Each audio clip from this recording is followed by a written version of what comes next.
One of the things that, as I was writing A Big Gospel in Small Places, came through most clearly to me was in Ephesians. Paul talks about the church imaging forth Christ. He's talking about the Jew-Gentile church, and he says it exists to display the manifold wisdom of God. Welcome to Conversations with Tyndale House Scholars in America. Interviews that highlight the kingdom impact that scholars from Tyndale House bring to the United States. You can find more information about us as well as listen to all previous content by visiting our website at friendsoftyndalehouse.com. In this episode, Dr. Stephen Witmer, author, professor, and pastor of Pepperell Christian Fellowship, has a word of encouragement for those who minister in small towns. But his outreach stretches far beyond. Let's join the conversation and learn about the impact of a scholar with a shepherd's heart. Welcome to this episode of Tyndale House Scholars in America, highlighting the work of Tyndale House in Cambridge, England, and those who have studied there. Today's conversation is with Stephen Witmer.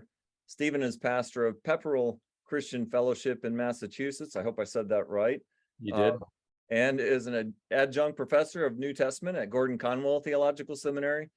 He's co-founder of Small Town Summits, an organization that serves rural churches and pastors. And he's written numerous books, including Eternity Changes Everything and A Big Gospel in Small Places. He holds a PhD from Cambridge University, during which time he studied at Tyndale House. And I might add on a personal note that I got to meet Stephen during that time when I was on sabbatical, and he taught me how to play squash. And so that was fun. Stephen's married to Emma, and they have 3 children. Thanks for sharing your time with us today, Stephen. Hey, it's my pleasure, Ken. Great to spend a little time with you. Yeah, absolutely. So to begin, what did you study at Cambridge? I was a New Testament guy. So Graham Stanton was my PhD supervisor. And my work was mainly in the Gospel of John, in the Johannine writings. Yeah, fantastic. Well, in a bit, I want to circle back around to your time at Cambridge and specifically at Tyndale House. But tell us, what's your current ministry? Yeah, so as you said, I pastor Pepperell Christian Fellowship. We're in a small town, Pepperell, about 12,000 people, about an hour northwest of Boston. And I've been there for the past 14 years, just over 14 years. During that time, I've taught a bunch of adjunct courses at Gordon-Conwell Seminary. And I think probably, especially maybe 5 or 6 years ago, I just started thinking more intentionally about the nature of my ministry in a small place, not in a city, not in a suburb. And that led to a desire to encourage other small town rural pastors, especially in New England. And so that's what led to forming Small Town Summits. And out of that has grown the book you mentioned, A Big Gospel in Small Places, and opportunities to encourage rural small town pastors in other parts of the country as well. So you received a PhD from Cambridge University and went into pastoral ministry rather than focusing primarily on academics and teaching. How did it come about that was your track rather than sort of pursuing academics in a teaching setting primarily? Yeah, that was always the goal. The pastorate was always the goal for me. So even as a young kid, I grew up as a pastor's kid, and I admired my father. I felt a tug toward the pastorate, I think for probably a mix of reasons as a young kid. And then before seminary, I did a 2-year internship at a church, and I felt even more of a call. So I finished at seminary thinking I'd really love to be a pastor. And I was single when I finished at seminary. I had some gifting for academic study. I was getting good feedback from seminary professors. And I had been mentored by a couple pastor scholars, and I was so impressed by that interplay. I saw a synergy between pastoring and scholarship. And it really felt to me like the two could serve each other beautifully. So I thought at the time of graduating, I'm single, I have a desire to study. I've seen this kind of pastor scholar thing modeled beautifully. I'm never going to have a better opportunity to do this than I am right now. So I just applied to a number of places, got rejected by a bunch and got into two. And I had no idea how I was going to afford Cambridge. And the Lord just provided spectacularly, like super abundantly in ways I never would have imagined. So that was enormously confirming, not just that he allowed me to get in, but then he provided a way for me to go. Yeah, that's terrific. So you mentioned that synergy between the academic studies and pastoral ministry. I was going to ask you, can you elaborate a little bit on just how your academic study has affected your pastoral ministry, and maybe, would you counsel others who sense a call to pastoral ministry to pursue high-level academic studies? Yeah, I would not necessarily counsel that. I mean, I have spoken to numerous, because I teach at a seminary, I get that question quite often from seminary students. Sure. And there have been some I've thought, well, I think this could really serve your ministry. I see there's a gifting. But there have been others where I think, well, maybe that's not you, that's not your gifting, or it's not necessary in your case. You're doing good work already. Some of my friends who already are doing really good work and they've been in the pastorate for a while, they're still thinking about PhD work. And I've just said, I don't think that is necessarily the best thing for you. In my case, I think it has served the pastorate well. And a lot of it just taught me the next level of research skills, increased comfort with the original languages, especially Greek. And I draw upon it every week. I mean, I was doing sermon prep this morning in the Greek. And I thank God for the opportunity to go deep for 3 years. So you published several books, including Big Gospel in Small Places. And so a lot of, I think you speak about this in some way in there, but a lot of missions and church planting strategists target places such as big cities that have significant cultural influence and that sort of thing. In your book, you make a case for something quite different. Tell us about Big Gospel in Small Places and what motivated you to write it. Yeah, like I said, it really grew out of the work with small town summits that I and some other New England pastors have been doing. And we have gathered folks in all the 6 New England states for one-day summits. And there's a podcast that's developed out of that, and articles. And we have really been trying to think through theologically what it means to be called by God to small towns and forgotten areas that are not often, or have not been in the last 20 years or 30 years, especially, considered as important or as central.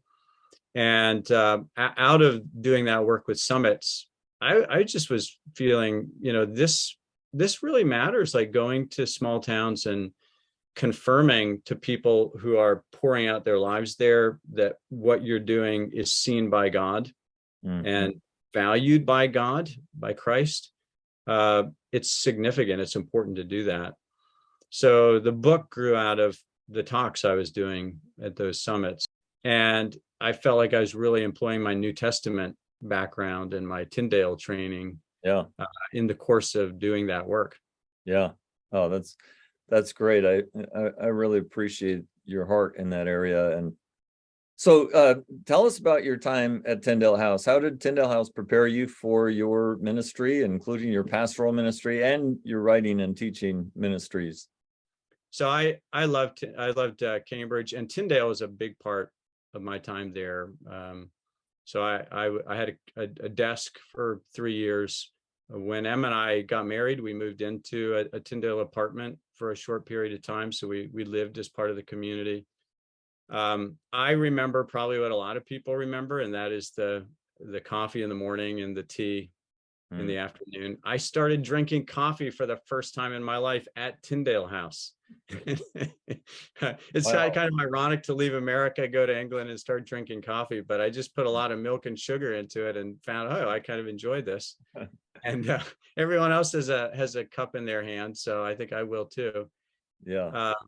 I think for me, just meeting fascinating people from around the world, traveling scholars coming through, fellow PhD students at Cambridge, and also PhD students from other UK universities and beyond who are coming to use the library. Those conversations, those friendships, I'm still in touch with other Tyndale scholars. Just so valuable, stimulating, sharpening, broadening. Even just, having conversations with people about their research and learning what they're doing and how they're thinking, and folks who are from Africa and thinking through theological issues that had never occurred to me to wonder about. Certainly weren't pressing needs for me. So, it was a lot of the benefit for me, aside from, the world-class research facilities, was just people, interacting with people, staying in touch with people since then. I'm just deeply, deeply grateful for my time at Tyndale House. Yeah. That's a wonderful word. One of the reasons I wanted to talk to you in particular was not only because I had met you there, but because you're an example of how Tyndale House has had an impact on somebody not just going into academic work, but into pastoral ministry, and so an even more direct impact on the church through pastoral ministry and writing at a level that's not just for a few scholars that will read your work. And that's not an uncommon thing. It is definitely a high level academic institution, but one having an impact well beyond the academy. Yeah, in fact, I mean, many of my peers in the little Hex area, at Tyndale, and then beyond, over the next few years, many of my peers have done high level academic work, but many have gone into pastoring, and so that's been a delight for me to see both of those trajectories. Yeah. Oh, that's great. Just how do you balance your pastoral ministry, writing, teaching, other things that you're involved with the needs of your family and with marriage? How does that all come together for you? Yeah, I have just doggedly fought for a family day one day a week, and I've kept it. And I try not to let things impinge on that. And I've really worked hard to take all my vacation days every year. And there are plenty of people in my church who don't do that. And I think, man, just by taking my vacation days, I'm trying to model for them. You should be doing this. You shouldn't leave vacation days on the table. You should be relaxing, spending time with family, traveling, all that kind of stuff. So that's been really big for me. I think as well, I've been really blessed. The elders of my church have a vision of me ministering not just to the church, but beyond the church if God opens doors. And they are not selfish or stingy. They want me to use my work hours. I mean, they understand that they're compensating me to free me up for ministry. So they're happy for me to, if obviously they want me to focus on the church, but if I'm doing the work of ministry in my church, they're very happy for me to travel and speak, to write books, to start a ministry like small town summits. And, I really see them as exemplary in their generosity and their kingdom vision. And it's been good for my church. We've had people start coming to our church because they maybe read an article I wrote, or we've had Gordon-Conwell students who I've taught become interns at our church and been a huge blessing to our church. So I think we've seen just that sort of posture of generosity and a bigger kingdom vision, do what you might expect it to do, and that is be a blessing. I mean, that's the way God works.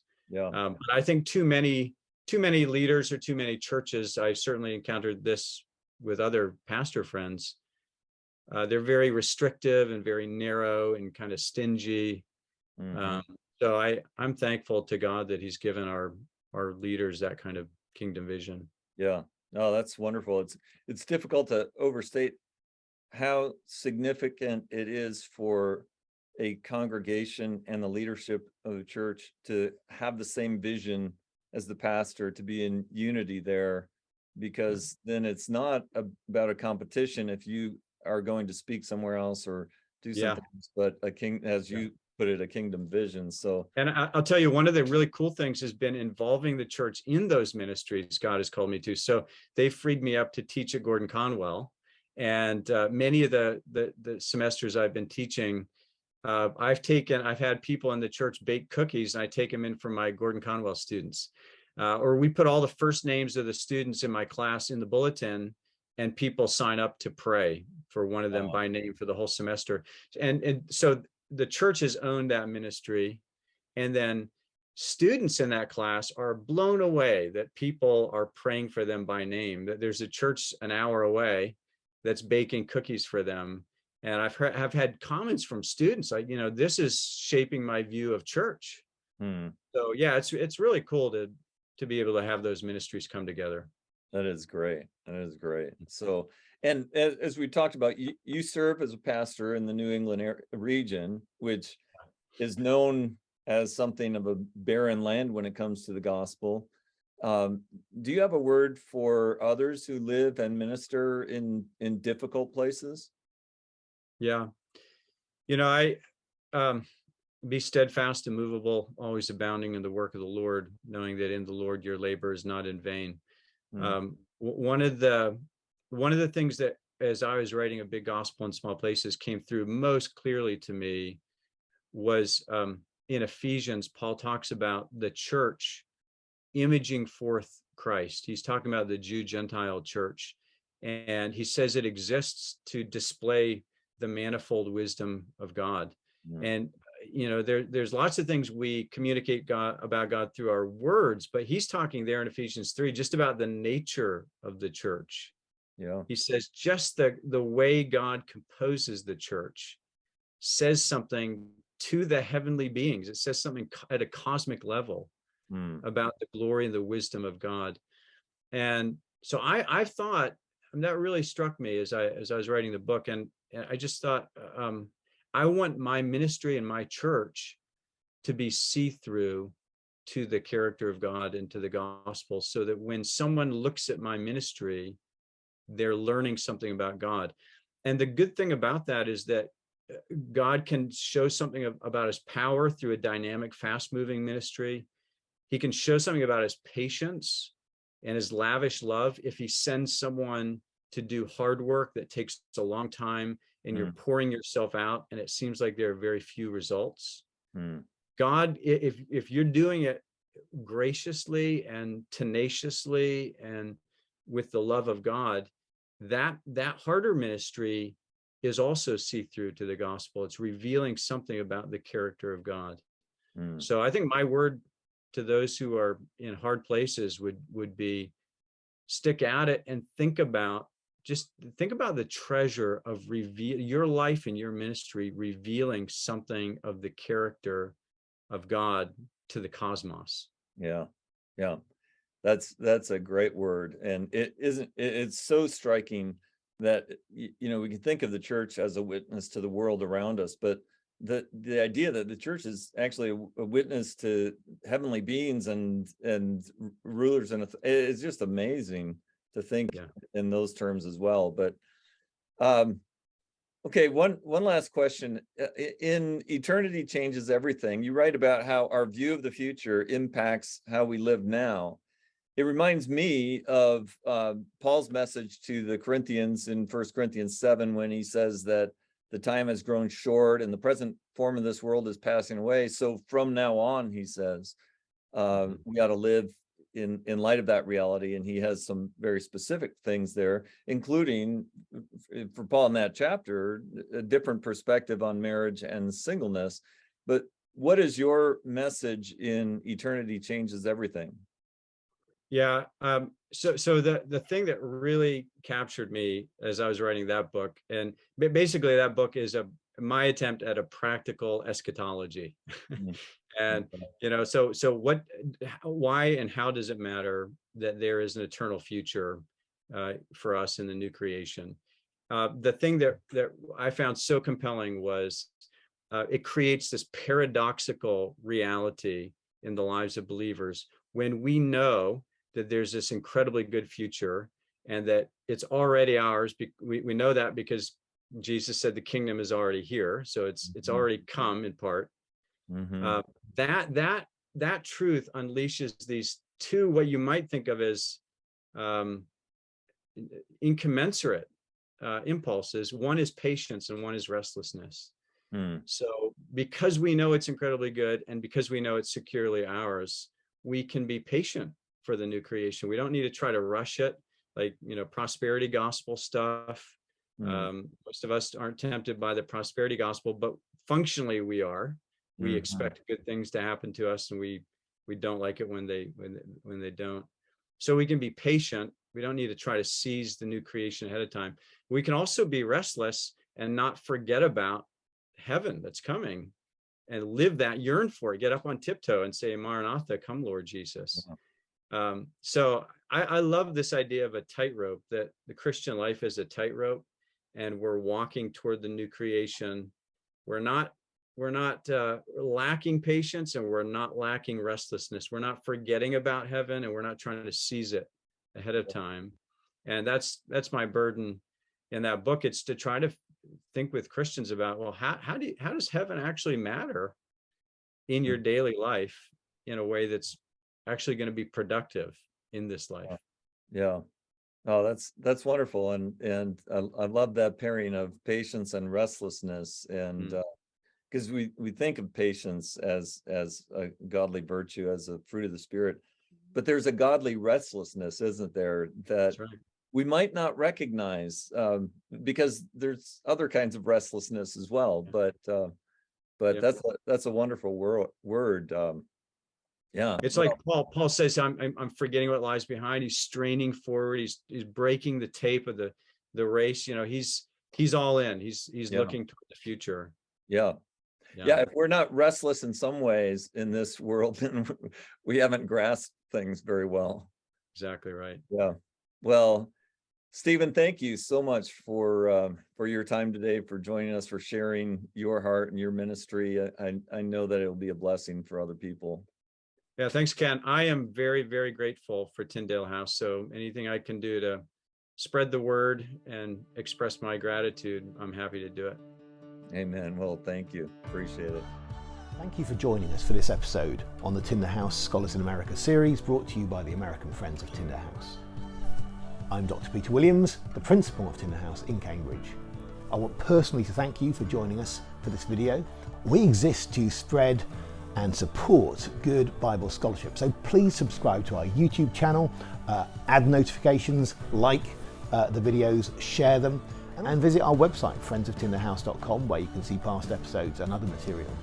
Also, please consider making a donation and even becoming a monthly supporter, where you can get behind our work of spreading Bible scholarship in service of the church. Thank you.